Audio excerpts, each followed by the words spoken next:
If we have to describe Sri Nanagaru in a single sentence, he who loves us more than ourselves is Sri Nanagaru. What is the dearest thing to anyone in this world? Everyone loves most none other than themselves.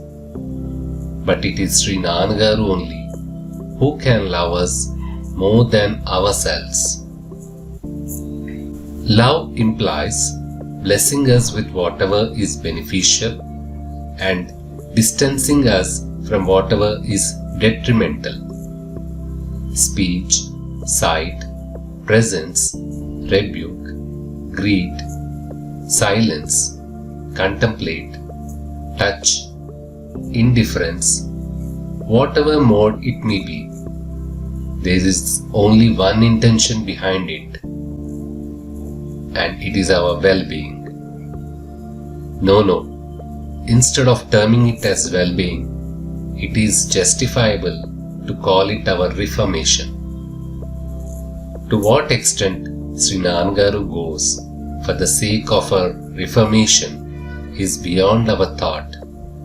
Nevertheless, we can call it His grace to describe it in a single word.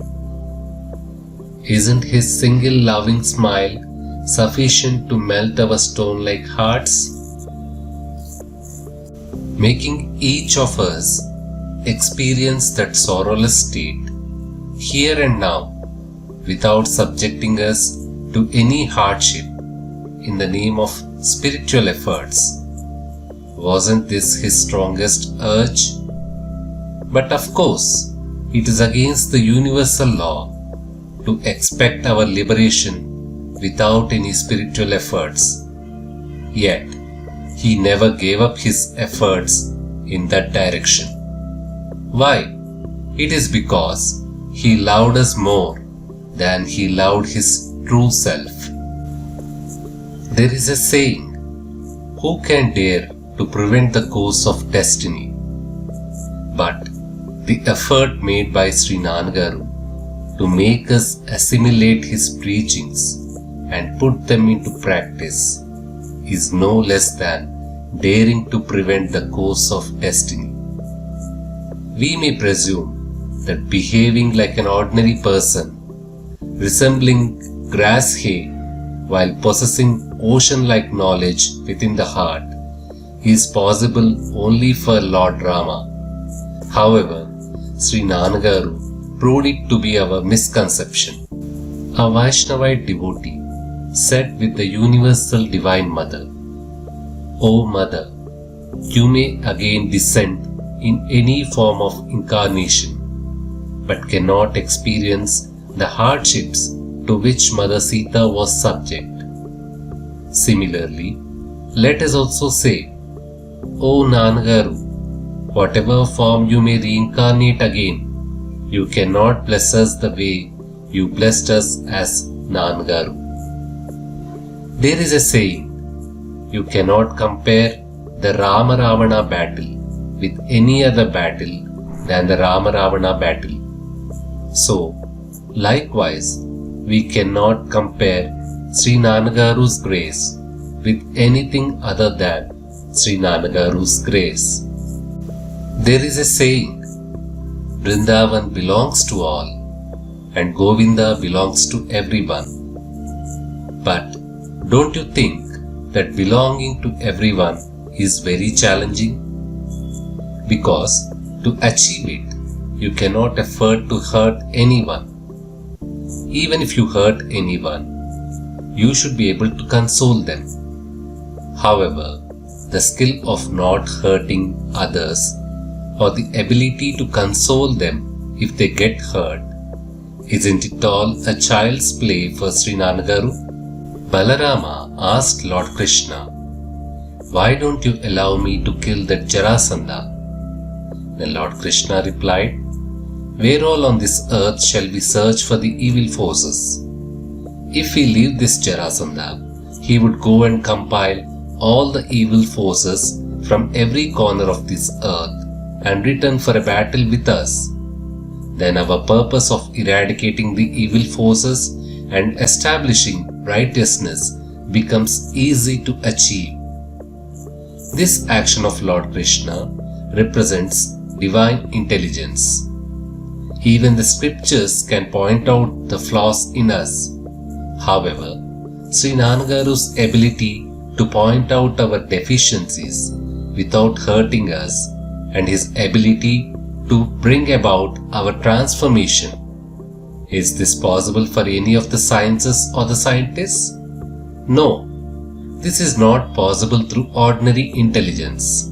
It requires divine intelligence. There is a saying, one who is aware of the silence language tastes the inner bliss. So likewise, Sri Nanagaru always cherished the silence than preaching. But due to pressure from the devotees, it became inevitable for Sri Nanagaru to preach till his end. Finally, however, Sri Nanagaru accepted preaching as his destiny. Thus, Sri Nanagaru not only taught but also practiced this essence of Bhagavad Gita, that is, accept your destiny willingly. In the Bhagavad Gita, Lord Krishna preached Swadharme Nidhanam Shreyaha. Accordingly, Sri Nanagaru insisted that no one should give up their work for liberation's sake. Therefore, Sri Nanagaru did not allow anyone to give up their work in the name of spirituality. So, Sri Nanagaru repeatedly insisted on the following 3 points. 1. By giving up the job at hand, you will not attain jnana, but will become lazy. 2. Duty is God. 3. Material life is not different from the spiritual life. As a mother cherishes her newborn child's cakes, Sri Nanagaru also rejoiced in talking to devotees who are deeply dedicated and committed to their work. In Aksharamanamala, Bhagavan Ramana intended, "O Arunachala, I expected a stylish haircut, but you shaved off my head completely." So likewise, let's ask Sri Nanagaru, "O Nanagaru, we came to you expecting that you would satisfy our egos, but why are you swallowing our egos?"